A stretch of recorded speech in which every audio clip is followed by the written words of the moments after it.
Awesome. My name is Whitney Lee. I'm a developer advocate, and I'm here with Eduardo. Eduardo, will you introduce yourself, please? Hi, Whitney. Yes, my name is Eduardo Silva. I'm engineering manager at Chronosphere. I'm the maintainer and creator of Fluent Bit. Yes, and we just had a 2-hour-long conversation about Fluentd and Fluent Bit, and we filled up this whiteboard full of awesome information. But in case you don't have time to watch a 2-hour conversation, we're making this recap video for you to go over everything that we talked about. So Eduardo, will you begin by telling me the story that you said about how Fluentd came to exist and the problem that it's solving?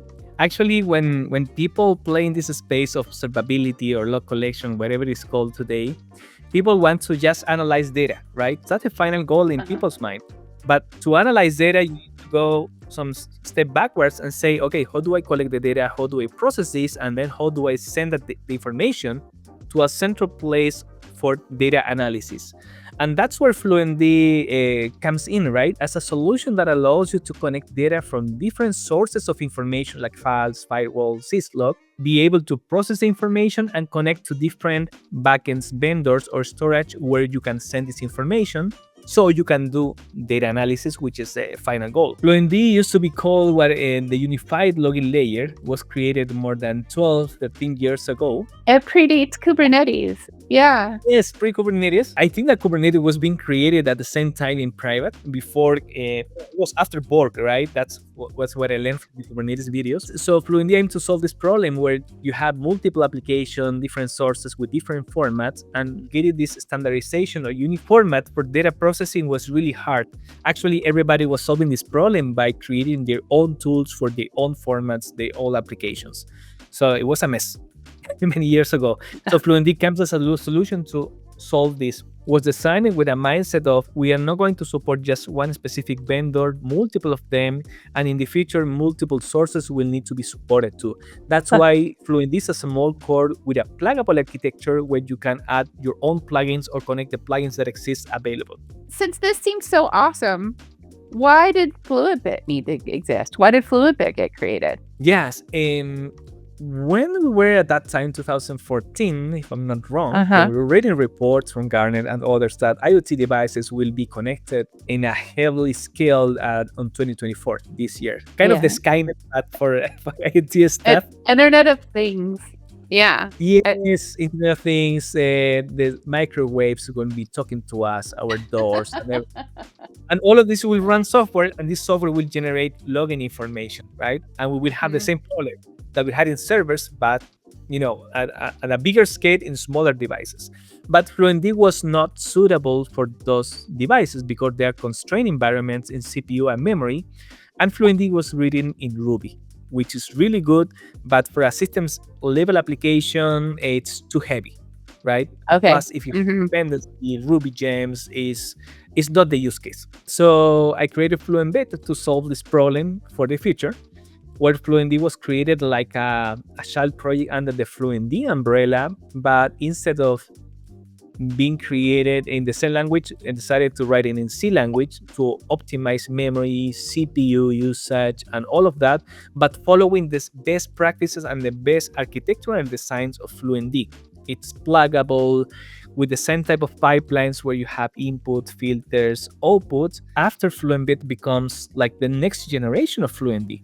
Well, at that time, the embedded Linux market was really fragmented and everybody was writing solutions. But people from the Kubernetes space that were using Fluentd said, you know what, we need something like Fluent Bit for the future. We started investing in Fluent Bit more, adding the same capabilities that Fluentd had at that moment, like buffering, retry logic, Kubernetes filters, and many things that today are production grade. So it was designed to be lighter weight for edge devices, but then we had the problem of like distributed architectures creating so many more logs and event streams creating so many more events, and all of this the amount of data that's being collected now is much larger. So instead of just being Internet of Things, you just needed a more performant Fluentd experience, and that's what Fluent Bit evolved to be. And now Fluent Bit is the predominant project that's all the innovation is happening in Fluent Bit, where Fluentd is still maintained but it's not really growing or changing. That's correct. With the explosion of microservices, people started to design the applications in a different way. And actually, Uh-huh. hey, every year companies deploy more application. That means that more data is being generated, and that means Uh-huh. that more data needs to be processed. And Fluentd not scaling up as for the needs of users. And Fluent Uh-huh. Bit become like the solution that today is the default solution for this space. Both projects are with the CNCF, both are graduated status, right? They're fully open source, vendor neutral or vendor agnostic. The difference is that Fluent Bit is receiving all the innovation. For example, it does just not support logs, but also do metrics and traces. And Uh-huh. we are at implementation for profiling, which is kind of eBPF or proof sampling. So then, if Fluent Bit collects logs, metrics, and traces, processes logs, metrics, and traces, and then exports logs, metrics, and traces, that sounds pretty familiar, like what OpenTelemetry does. Do you want to talk about that a little bit? First of all, what is OpenTelemetry? Yeah, OpenTelemetry is a new effort by different vendors to standardize how telemetry data is collected and delivered and processed in the middle, right? To different their own backends, right? Because the same problem that existed 10 years ago is kind of solved, but the root cause is that nobody's using the same format. So this standardization comes from different type of schemas on how logs, metrics, and traces can be generated to try to unify, right, and have less disparity on these formats. Now, OpenTelemetry as standards also and as a project, they implement an implementation of their protocol, which is called OTLP, plus instrumentation libraries for different languages that so application can speak OTLP and connect to other OTLP services. Now, one of the tools that they use to not that they use, but they provide as part of an OpenTelemetry project is called OpenTelemetry Collector, which OpenTelemetry Collector speaks OTLP as the backbone for these OTLP things. However, OpenTelemetry Collector is like, and this is where the confusion comes in, where people say, oh, Fluent Bit versus OpenTelemetry. And actually, I'll be very emphasized on, hey, OpenTelemetry is a standardization, and OpenTelemetry Collector is one of the implementation of the OTLP protocol that allows to do this collection and routing of information. But as we said, hey, this is pretty much what we were doing 10, 15 years ago. So what is different is about the standardization. And from a Fluent Bit project, what we do is like, hey, we support OTLP. So you can stretch your OpenTelemetry needs by using Fluent Bit or the OpenTelemetry Collector. Now, one or the other is, hey, user's choice. They're both great tools. They both support OTLP. If you have been working with logs a long time and already are using Fluentd or Fluent Bit, like using Fluent Bit in this capacity, you can also get data in the Fluentd protocol called Forward. OpenTelemetry Collector is better for tracing, but Fluent Bit is better for logs. It's going to be able to collect and process logs in a much more performant way. The managed offerings of the major cloud providers, they use Fluent Bit for logs, and they do use the OpenTelemetry Collector for traces. So they're both good for their own thing, just like everything in CNCF, in my opinion. But one thing we talked about was this idea of defragmentation. One thing that make a Fluentd a better choice for certain use cases is this idea of defragmentation. Will you talk about that a little bit? When you have in production environments with a very intensive workloads, when you deploy these agents of tools, you want to make sure that the tool that you're running to process your logs and traces or memory does not use more resources than your applications, right? Because it's really easy that your it becomes your bottleneck. Fluent Bit was created originally for embedded Linux, is quite well optimized for low CPU, low memory, but high throughput. While OpenTelemetry Collector is more heavyweight in terms of resources and consumption. There's a lot of information around that, and that has been a bit of struggle for users, right? Fluent Bit has been around for almost, this year is 9 years, right? So you can think that year over year we have been working on optimizations, and maybe OTel Collector will get to that point in a couple of years. But since we work on solving the problems for the future for our users, we care about our current users that they're going to jump OTel at some point. maybe today, maybe in a couple of years, but in the meanwhile, there are many systems that we need to collect and process the information from. And one thing that on the hotel collector, we're talking about with me around fragmentation in terms of when you deploy this type of application, there's always the sense of, hey, if I have this agent, what happens with security issues? What happens with performance in the future? Or if I depend on some plugins or external dependency, and this dependency has been compromised, Mm-hmm. what is for me as a user or for my company? So one thing that we noticed that we it happened to us in Fluentd, and I'm going to do the full recap, but in Fluentd was like, in the Fluentd world, you have a small core and you create your own image, right, with different packages, right? And that was really great until we found that many years ago that our user was struggling to maintain that over time. Developer comes in with really good expertise on DevOps. He created the container image fluently. He packaged everything together. And after 8 months, we got a security issue. This person is not longer in the company. We don't know how to maintain it.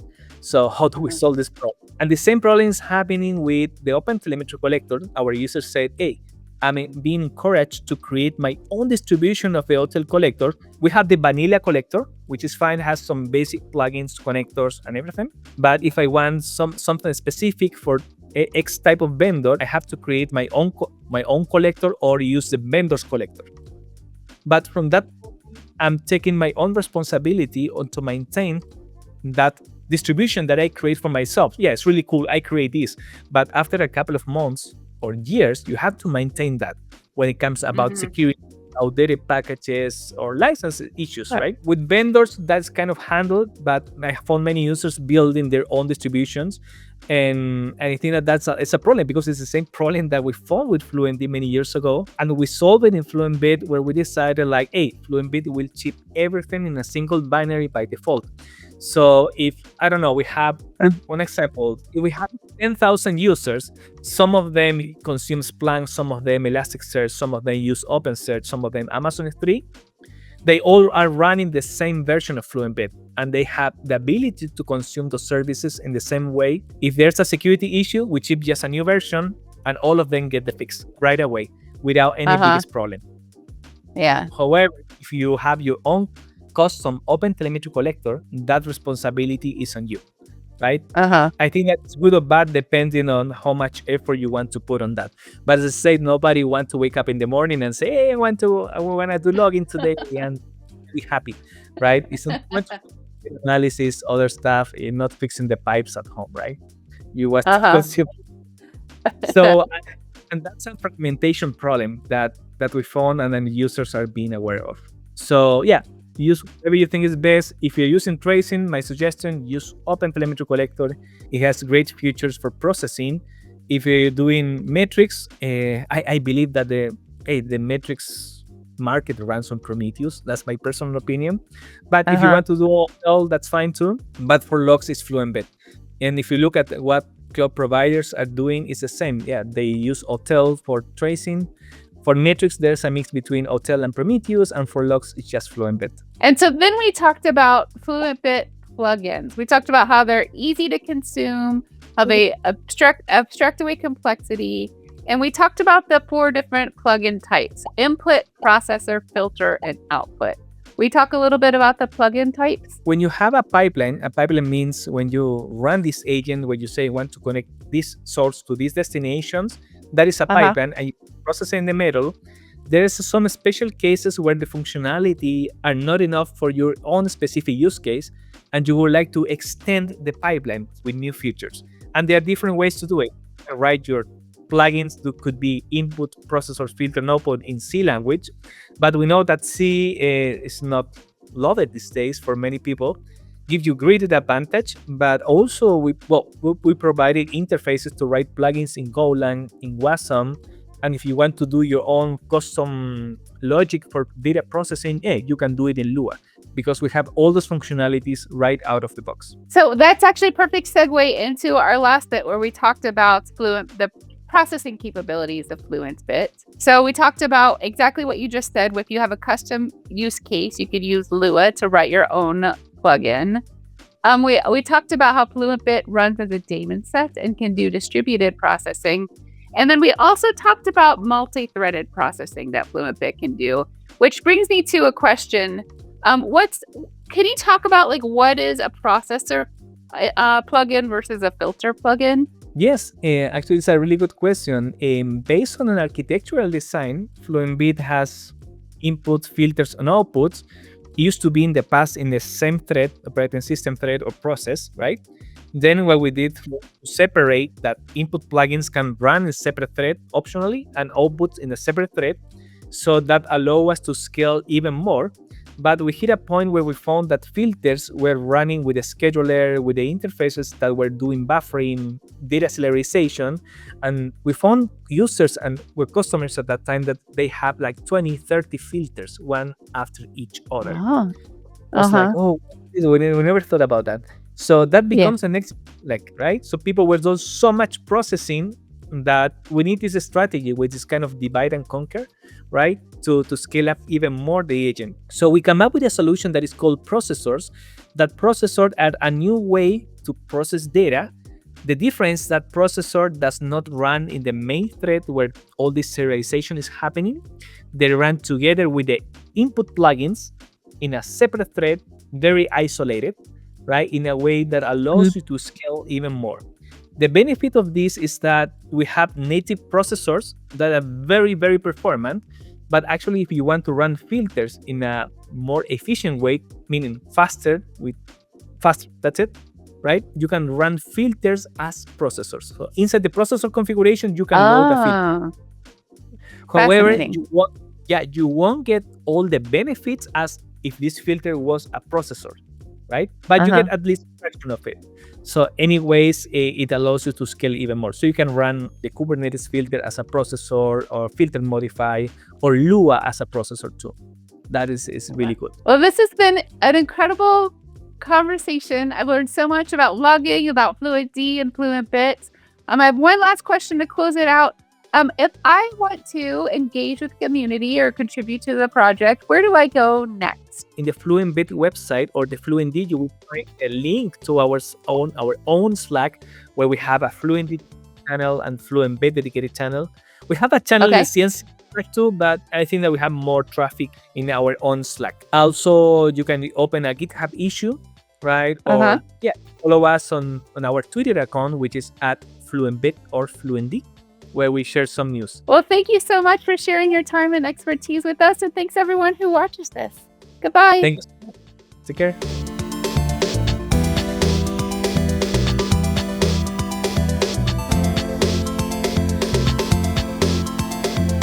Ready.